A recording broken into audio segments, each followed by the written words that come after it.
watch your hands. No!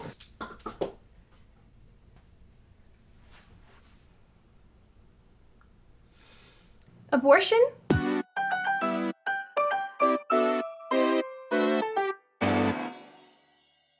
Earlier this summer, Roe v. Wade was overturned. Roe-verturned, if you will. So I'm from Canada, and a lot of people up here thought that Roe v. Wade was kind of like a law that protected people's rights to abortion in the USA. It wasn't, so I will now explain what it was for people who don't live in the US. Prior to the Roe returning, people's reproductive rights used to be protected to some extent by case law. Roe v. Wade wasn't a law, but it functioned kind of like a law because it was the first instance in a string of case law. Case law is the term for historic legal precedents that are set by previous court cases, which influence the outcomes of later ones. Court cases are supposed to have their verdicts grounded in some sort of rule book, like municipal law, state law, or federal law. And this is supposed to be in the interest of uniformity and fairness. Not every judge is going to come to the same decision on a court case, obviously. A certain amount of a verdict is up to the discretion of the judge. But ideally, there will be some sort of pattern to the outcomes of court cases because judges will always be trying to observe foundational legal literature at the level that they're operating at. So federal court outcomes will typically reference federal law, like, you know, the Constitution, Declaration of America. So, like, that sounds great, but people who write foundational legal documents can't possibly anticipate every weirdo, fucked up thing that's gonna happen in the future and, like, outlaw it in advance. So when judges encounter weird contingencies, it's not just like a free-for-all. They can't just decide to do whatever they want to. They still have to ground their decision in their interpretation of foundational legal documents. Whatever the outcome of that court case is ends up becoming the anchor for future court cases that are like it. Any other future court cases that are similar to that first one can just say, we're gonna just deal with this the same way patient zero dealt with it because there's no guidance in the law Bibles. Roe v. Wade was the first case of its kind to do with reproductive health care in the USA, and it ended up being like the first jenga block in a tower of case law for 40 to 50 years. In Roe v. Wade, a court decided there was evidence in the Constitution to suggest that people have a fundamental right to access abortion in the USA. So, as far as I know, all cases that have come after Roe v. Wade that have had anything to do with reproductive health care have cited what was decided in Roe v. Wade and justify their decision. The Supreme Court's decision to overturn the verdict was like knocking out the only bottom block in a Jenga tower of case law. So as an expert in Jenga, I can tell you that when that bottom block gets knocked out, nobody knows where every block is going to scatter, and there's no promise that you're going to be able to recover every single one that rolls under an appliance or piece of furniture. All you know is it's going to be a fucking mess. The reason why this is scary is there's not only nothing in case law to protect people's rights to reproductive health care, there's no foundational legal literature to do that job either. Look, I gotta remind you that I am a schlub. Like, I'm not the best person to be going to for information on anything to do with laws. My first attempt to record this video was back in July, and there was a sock under my desk that had been there for I don't know how long. It's now September, and I haven't taken the sock away, but now there's an acorn and a paperclip. I don't know where they came from. So it's very likely that somebody watching this knows more about the law than I do, or that some of you have questions about how laws work. Unfortunately, if you have follow-up questions about the legal system, I cannot answer them. I just haven't had time to become an expert in legal matters because I've been incredibly busy. I've been raising a child. There have been short intervals where I've had the willpower to try to gather my bearings and just understand what's going on with their overturning a bit better. But while I've been doing that, there have been a few things that have been frustrating to me. The first thing is obvious. It was just annoying seeing people cosplay something from the only book they'd ever read. Margaret, if I turn around and see you in here, there's gonna be problems, I swear to God. The thing that really bothered me though was this wave of awful jokes, specifically from the bowels of TikTok, that went something along the lines of, me, alongside the child with disabilities that I'm gonna be forced to have now that I can't have an abortion. Yeah, who doesn't get a big chortle from eugenics? Woe betide anyone who makes me come into contact with disability. Am I right, funny, cool girls? I shouldn't have to say this, but people with disabilities need abortions too. For so long, abortion was framed as just a woman's rights issue in mainstream conversation. And this has produced some holes in the discussion's placenta that some people are scrambling to patch up. a lot of the language around reproductive health care is shifting, finally, because, obviously, cis women are not the only people who might need access to reproductive health care to do with the uterus stuff. People have still been very slow to shift to trans-inclusive language in this conversation, so I shouldn't have been surprised to see these horrible, unfunny jokes. What I want to talk about in this video is what the actual central problem is with restricting people's access to abortion if it's not like, a gender trouble. Core to the belief that abortion isn't a human right is the idea that certain people should not have full legal control over their own bodies. Which means the lack of access to abortion, if not a gender issue, is a disability rights issue. In my last keywords video, I thought it would be fun to not define fatphobia. I thought it was cheeky. And I stand by that. It was cheeky. In this video, though, it almost doesn't even matter if I define the term ableism for you because it can be kind of confusing. I think we might understand ableism as discrimination against people with disabilities, but there's a broad range of what can count as a disability. Anything from mental illness to mobility issues to sensory disabilities can be disability. The bigger problem, though, is that what counts as a disability can be very confusing. Homosexuality used to be an actual diagnosable disorder in the DSM. Similarly, being trans used to be considered a disorder until as recently as 2013. Hell, even racists have written fan fiction science to try to convince each other that being not white can lower people's cognitive capabilities. What's more, much of the history of misogyny is a long, boring story about men with strange facial hair insisting that women shouldn't read too much or they'd go crazy and infertile. But also, they should still be house servants because I don't want to do my dishes. In a way, this is how every form of discrimination works. Assholes will fantasize about the limits of other people's bodies and then try to reduce groups of people down to those fake limitations. But I think it would help if we talked about an actual example of ableism just to get grounded. He's fine. He's doing fine. He'll be great. He'll be a gymnast. In 2008, pop star and future Instagram caption writing genius Britney Spears was placed under a permanent conservatorship by a court after a brief mental health episode. Conservatorships in the US can be temporary or permanent, and they're usually assigned when a judge decides that you're no longer capable of making decisions for yourself. Theoretically, people are placed under conservatorships when they are no longer able to safely make decisions about their finances, daily life, medical procedures, or other personal matters without having a guardian's oversight. Obviously, there are temporary versions of conservatorships when people are having a rough time, but permanent conservatorships are only supposed to be given to people whose conditions are not going to change, so people with Alzheimer's or dementia, or people with severe intellectual disabilities. What was unusual about Britney's case is that she wasn't showing signs of, degeneration the way that somebody with Alzheimer's or dementia might be. Even after Britney Spears stabilized, her conservatorship persisted. Decision-making power over every aspect of her life was handed over to her father, and his powers over her life went way beyond what's usually necessary for somebody with Britney's presentation. Britney was not, completely not functioning. She was still working. She was generating millions of dollars acting and performing and just being a pop princess. Among other things, like being forced to give blood. Britney wasn't allowed to get her IUD removed, and she wasn't allowed to drink alcohol. In spite of the fact that Britney felt like she was suffering abuse under this conservatorship, nobody in her resolutely awful family stepped up to advocate for her. The people who were in charge of Britney just consistently demonstrated that her conservatorship was more harmful than it was remedial. They put her in situations that were distressing to her, and they were unkind to her. Which should ring a lot of alarm bells because the conservatorship is supposed to be justified on the fact that Britney would supposedly be more unsafe if left to her own devices. But, of course, as most of you probably know, there's a happy ending to this story. In an inspirational tale of pop culture love and war, which is the Free Britney movement, Britney Spears was released from her conservatorship in 2021.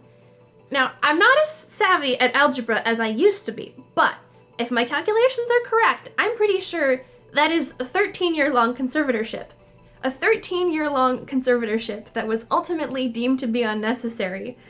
It was wonderful to see Britney released from this conservatorship, but I was among a small group of people who was disappointed that very few of the millions of people who had watched Britney's case very, very closely lowered their gaze to the other millions of people in the US who we're gonna live under exploitative conservatorships forever.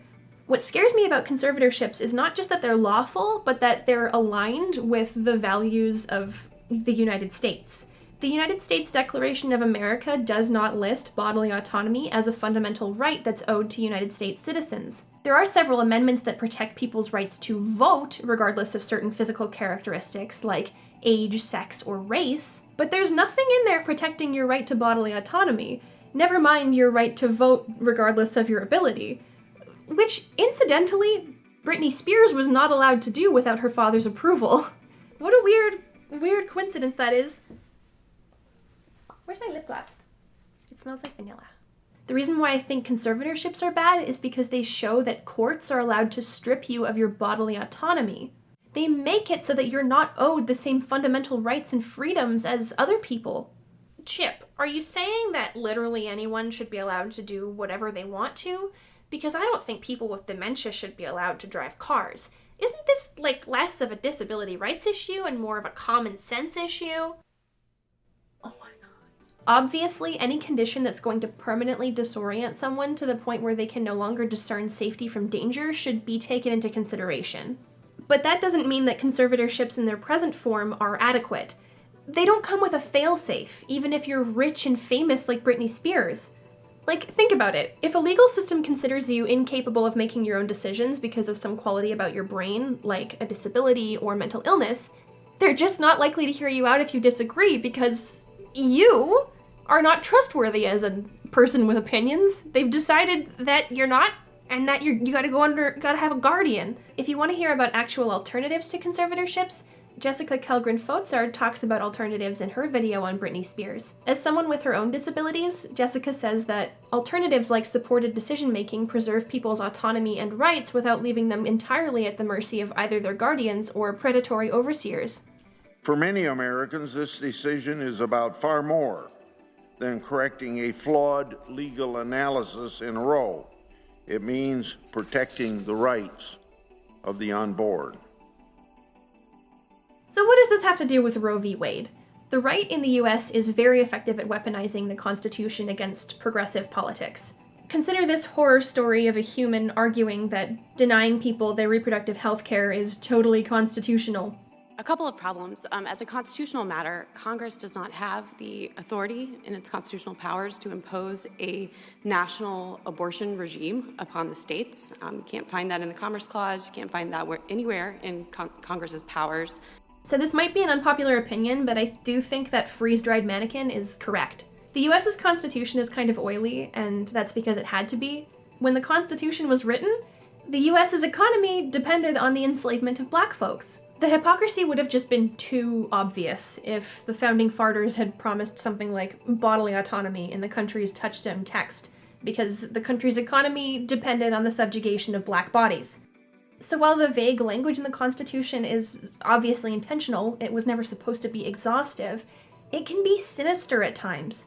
It's good that legal language leaves room for interpretation because then it can be changed, but then it's also bad because some of the people who can do the interpretation hate you. So let's just get this idea stuck under our bonnets. People are not guaranteed the right to bodily autonomy in the United States of America. Think for a second about why it might be a problem that the justice system and the rule book that your justice system is based on don't promise something like bodily autonomy. What is your primary tool for doing stuff, like for liaising with the world? Yeah, it's your body. It's the roving meat sack that your consciousness is bound to. Bodily autonomy is an extremely important fundamental right that's just often overlooked in popular conversations about justice. So what I think the overturning has done is it's produced a climate for able-bodied people that is very similar to what disabled people are subject to under conservatorships. With conservatorships, if a judge perceives a disabled person as somebody who is not able to make their own decisions about their body, they can have those rights to make decisions about what they do with their body taken away from them. What that means is some aspect of a person's body can be sufficient evidence for them to not have any legal control over it. Now, in the wake of the overturning, in the event that your uterus becomes a we-turus, Simply having a body with the capacity to become pregnant is sufficient evidence for the US government to take away your right to decide how you use your body. So, if you're following me, stripping reproductive rights is a form of discrimination that targets people with specific kinds of bodies. Is there another form of discrimination that you can think of that does something similar? I think there's a lot of overlap between conservatorships and the overturning, between ableism and a form of discrimination that targets people with specific reproductive systems. So I wish that I could say this is like my genius hypothesis about the overturning and then I could publish it and get rich. But the problem is that right-wingers beat me to this point like a long time ago. The right is actively making an effort to conflate getting an abortion with incurring a type of mental trauma. If you watch the entirety of this C-SPAN broadcast from a hearing in Texas, listen carefully to the damp vampires with blonde hair. Now, for women who find themselves overwhelmed by the prospect of motherhood, there is hope. When a woman comes in so afraid of what an unplanned pregnancy will mean for her life, her ambitions, her relationships, we do not urge her in that moment to make any decision. The Democrats in this hearing are painting the Dobbs decision in such apocalyptic terms is they know their view of abortion, which is unlimited abortion on demand up until the moment of birth, partial birth abortion with government funding, with no parental notification and no parental consent. They're using super specific language that's supposed to massage you into perceiving people seeking abortions in a very specific way. People who are seeking abortions are overwhelmed, afraid, and most importantly, they need parental consent. Tell me, who are the people who you think are going to need someone else to consent for them? Children and people under conservatorships. The implication is that, well, maybe you do need a second opinion, not just from a doctor, but from somebody who's in charge of you, somebody who has more authority, someone of a more sound mind, someone who's more emotionally stable. Do you see what they're doing? These people are equating the mental state of a person before having gone through an abortion with that of someone who is incapable of giving informed consent. These swarms of horseflies in skin suits insist that people who are seeking abortions just cannot make the right judgment calls. So I want to say my body, my choice all the time, but these people do not care at all if you didn't get to choose to be pregnant because you have a uterus. They don't think that you should get to. What the overturning did was throw people with uteruses into circumstantial guardianships. I'm not the first person to notice that there are similarities here. Check out some of these videos by the wonderful and cool and awesome Imani Barbarin. I find it really interesting that people are saying that they're going to overturn Buck v. Bell and start forcibly sterilizing minorities and marginalized people. They don't need to. You can forcibly sterilize disabled people in most states. And you may be thinking, that's just disabled people. We need to eradicate disability by any means necessary, right? Have you ever looked up the rates of disability by race?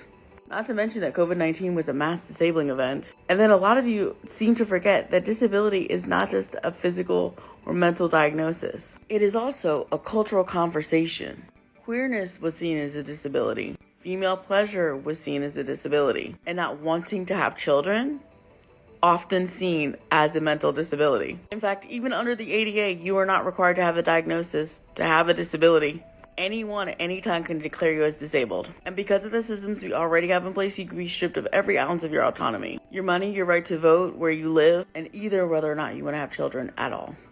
Britney's conservatorship is a useful point of comparison here because it was almost like the mirror image of an abortion ban. Britney wasn't allowed to drink. You don't get to do that if you're pregnant. Britney wasn't allowed to decide if she could get pregnant. And this is exactly what happens now in the wake of the overturning. Britney Spears' story is extremely instructive because it was the abolition of reproductive rights in microcosm. So the fact that so many people felt comfortable making light of literal eugenics as a way to comment on the stripping of their own bodily autonomy, it's ludicrous.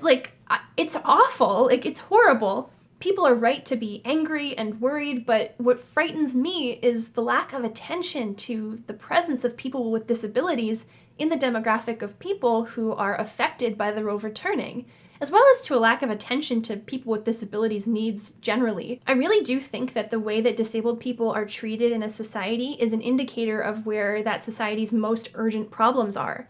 And if you can't see those connections, you're gonna make some really big errors. Like, if you understand the problem with an abortion ban as beginning and ending with hating women, the best sort of fortification against that threat you're going to be able to manage is like a pop feminist chant. Bippity, boppity, boss babe! Margaret, this is your fault. You do not get to pretend that you're some kind of genius because you thought an imminent reality was some kind of faraway fantasy. Truly, there have always been warning signs that reproductive rights could be clawed back at the federal level. And one of the biggest red flags was that it has been entirely legal to forcibly sterilize people with disabilities before, during, and after Roe v. Wade's period of validity. Even with Roe v. Wade, disabled people never had full and complete reproductive rights. There was never a guarantee that people would have bodily autonomy as long as they had a disability.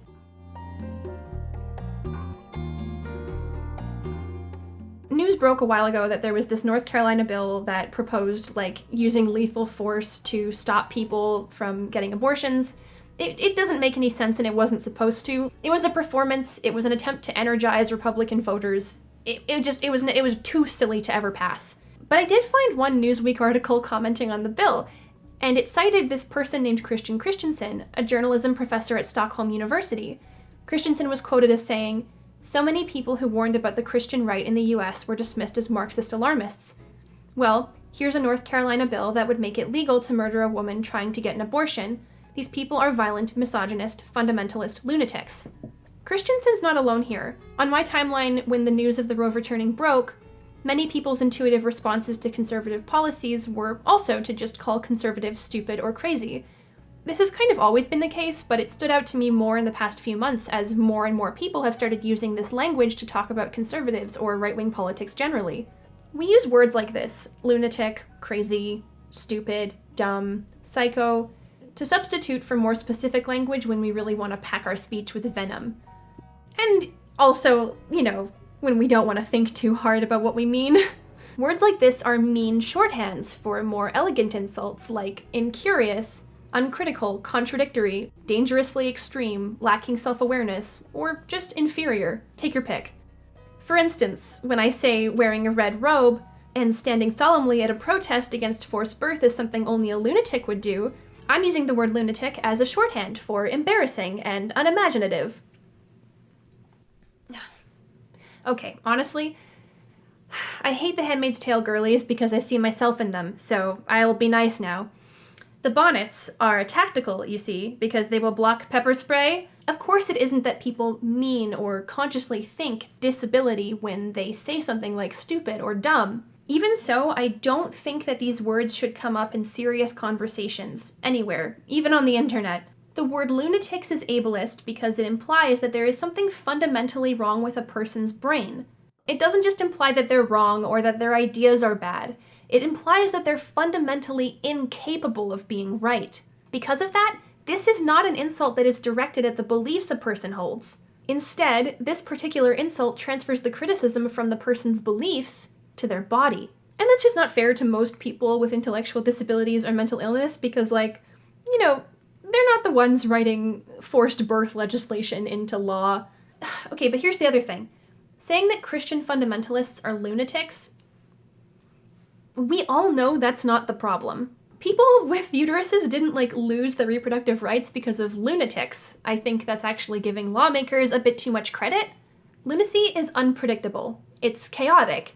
Politics are organized. Forced birth advocates know exactly what they believe. They know exactly what they're doing, and they know exactly how to get power. And it's working. My worry is that if we chalk this up to lunacy, we are gravely underestimating the threat. I know how cathartic it can feel to let your rage out of your body through a venomous insult, but you guys, they've got their hands on the wheel right now. You don't. Look, I know we're not gonna stop ableism by pantsing people every time they say the words stupid or dumb. I mean, we could try it, at least. I'm also not saying that, you're a bad person if you use those words. I've been trying to stop saying stupid and dumb for a long time, but I've not been successful in expunging them from my vocabulary. The point of thinking about the possibility that language can be ableist is that it gets you to think about ableism more. Like, if you don't have a disability, you're going to encounter ableist language a lot more than you're going to encounter an accessibility issue. It's like trying to get somebody who walks to think about the absence of ramps. It's just not going to happen very often unless somebody else brings it up. But ableist language, that's fucking everywhere. I also think that if people generally cared about disabled people, the overturning might have been prevented before it was even a risk, because people would have been thinking about the possibility that it could go away. So, like, I think a lot of people confuse ableism with, like, a general inoffensiveness. Like, people will say, well, we can never totally make our language entirely unproblematic. Ableism isn't just like a word for generally offensive. It's not the term that we use when we're reaching for something to be offended about, as much as people wish it was. And I don't think people would think that if there was a distinct narrative anchor that they could attach the concept to, like there is with queer lib, women's lib, or black lib, among other things. Like, if I say misogyny or racism, you're probably able to think of some real consequences that come from those prejudices because you've been taught those histories. Disability also having such broad connotations can complicate the concept even more in people's minds. Like, deaf people around the world have different cultures and sign languages, and yet deaf people are put in the same category as other people with sensory disabilities, or people with mobility issues, or intellectual disabilities. All of these different disabilities can be shoved into the same disability drawer. So when you combine the general broadness of the term disability with the lack of cultural awareness about disability civil rights, it's just a hard issue to sell to people who are already apathetic. So I know that when someone brings up ableism, there's just a collective groan and some guy starts crying. I know it can feel like advocates are overzealous with the term, but that's not true. Ableism is woven into the fabric of living on this planet. People with power make the effort to define people as less than based on bodily differences. Ableism is a prejudice that convinces us that some people are less human because they're disabled, and therefore don't deserve all of the rights and freedoms that standard issue humans enjoy. The way that plays out in the real world is lawmakers start to make weird rules about what people are allowed to do with their bodies. So to talk about homophobia, transphobia, racism, misogyny, it's to talk about ableism to some extent. I'm not trying to say these ideas are all the same thing, but there's a reason why they rhyme. That's why I keep bringing up these fucking horrible jokes about how people wish that they would never have to parent a person with a disability. It shows that people just don't know what the real problem is. It shows that you've never thought about this issue outside of clicking through Instagram stories. If able-bodied people cared more, if pop feminists were critical thinkers, I think that we could have all just stopped at one point and asked ourselves, is this enough? Is Roe v. Wade enough? The right-wing argument against Roe v. Wade is that there's not sufficient evidence in the Constitution to suggest that United States citizens have a fundamental right to access abortion. The pro-choice argument is that there is, in fact, evidence in the Constitution to support people's rights to access abortion. Unfortunately, I think that's giving a lot of credit to a document that was written like 4 million years ago when Margaret Atwood was writing The Handmaid's Tale, because the Constitution is super fucking old, and there's nothing else in there that protects people's bodily autonomy. So it sucks to say, but I don't think there's evidence in the Constitution to suggest that people have a right to access abortion in the US. But also, I'm not a positivistic asshole. So I think that's a bad thing, and that it shouldn't be used as evidence to, like, force people to fucking have birth. What I hope people will reckon with is when, if at all, it's okay for the United States government to strip people of their bodily autonomy. This isn't just a women's rights issue. The issue is that we've decided that some people who are born with uteruses and don't get hysterectomies and happen to be fertile just don't get bodily autonomy. That's the problem. A country whose company slogan is life, liberty, and the pursuit of happiness is willing to strip away all three of those things just because some people have certain kinds of bodies. And that's not what a free society should do.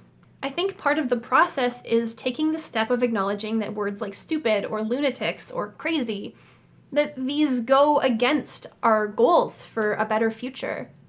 Eventually, we may have to leave behind some of the meaner parts of our world that we've grown masochistically attached to. It might hurt to admit that these words can hurt, because it just feels like we need to be tougher than that, and I feel like acknowledging that words can hurt is like acknowledging that we're not Iron Men, but I don't think that the outcome is bad. I think that We go through that process of thinking through vulnerabilities, and we become stronger for it. With that said, let's return to my boy here and see how he's incubating.